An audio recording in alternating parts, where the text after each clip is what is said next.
teman ngopi. Ngopeni pikiran.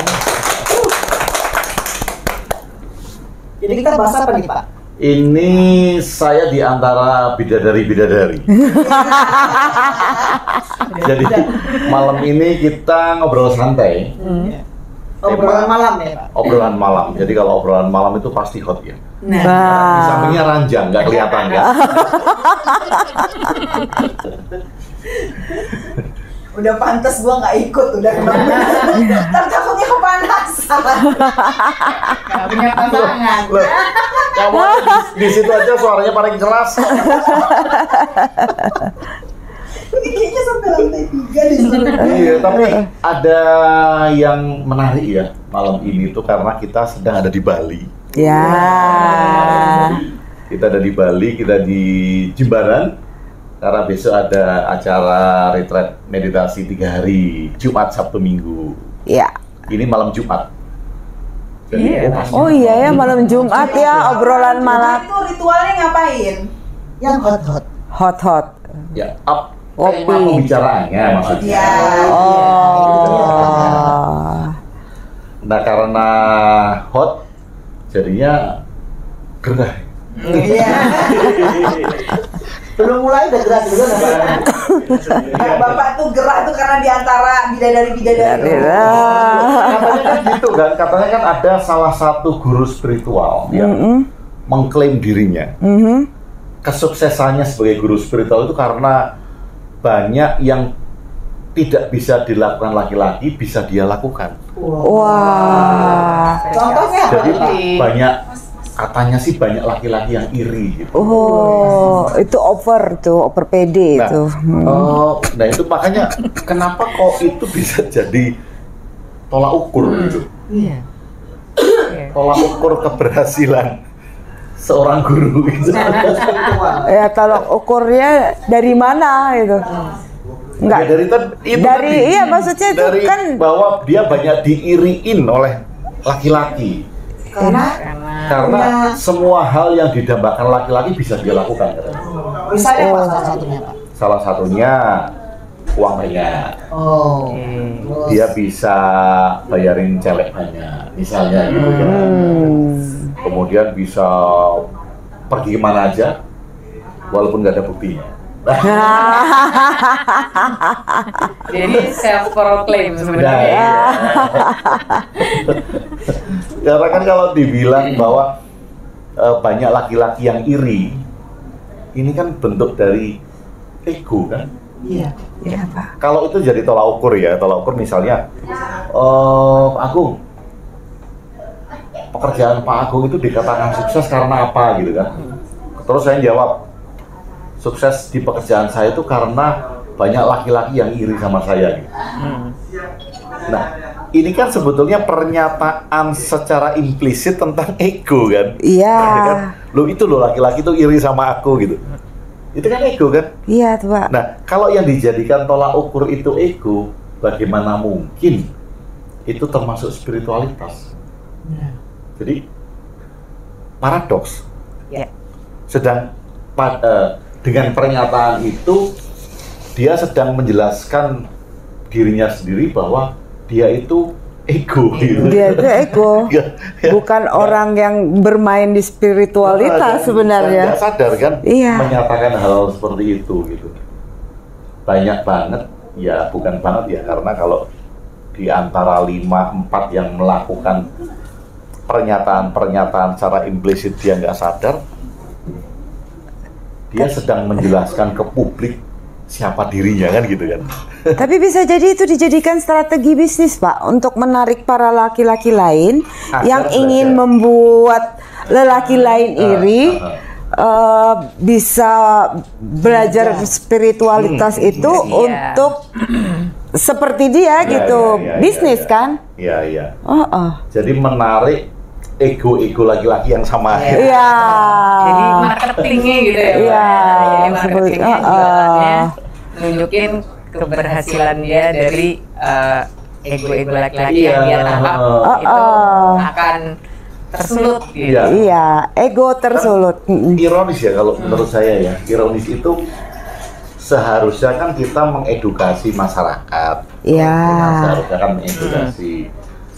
Tapi kalau kemudian masyarakat malah ikut berlomba-lomba untuk mengedepankan ego, ini jadinya mau jadi seperti apa di dunia persilatan? Persilatan yang di Dan ini kayaknya semakin marak ya, Pak. Semakin mana? Yang terakhir kemarin dengar gak isu yang foto seorang Habib kalau itu dipasang di story WA atau udah di pic? Akan bisa dapat mobil. mobil gratis. Akan bahkan ada yang rumah gratis juga ada ini. Iya makanya. Nah, itu kan banyak banget kan yang melakukan itu karena sampai diangkat di media, ya media online lah. Tapi karena saking banyaknya orang yang share itu gitu. Nah, Mas Robi di Serang ramai nggak share yang foto? Teman-teman saya Banyak juga. namanya Habib kan, Habib Alek itu. Iya Habib Alek iya. Apa kita perlu share juga nih? Ya kan supaya buktikan kan. Iya. Buktikan ini bener nggak nih? Iya. Ujung-ujungnya kan apa ya? Emang greedy kan? Iya. Ujung-ujungnya Dan ada pengen. kayak kelatahan yang apa ya? Kayaknya tinggal share foto aja bisa mendapatkan secara gampang tuh kayaknya. Iya. Yang sangat menarik gitu loh, nggak ngapa-ngapain tapi bisa dapat hal besar. Banyak Iya. yang mendambakan seperti itu ya. Jadinya banyak yang share foto itu gitu. Iya. Iya. Nggak usah capek-capek kan Pak, kerja, iya. kerja nggak perlu. Tapi kalau saya seorang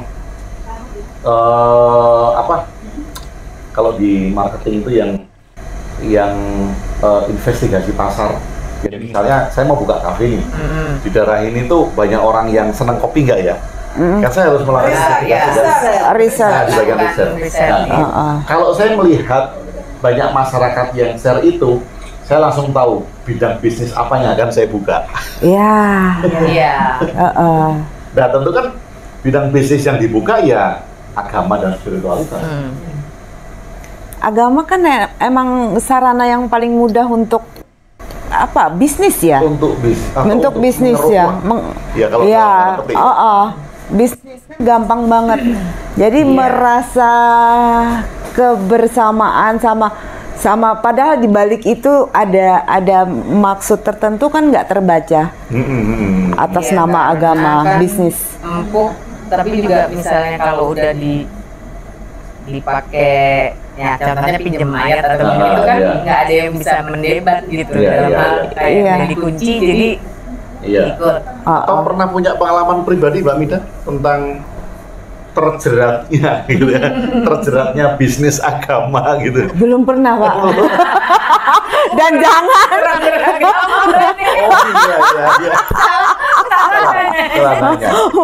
Malah. Saya kan jawabnya gitu kan, Mbak Mida pernah nggak terjerat bisnis agama? Harusnya kan jawabnya, emang saya beragama. Oh iya harusnya begitu.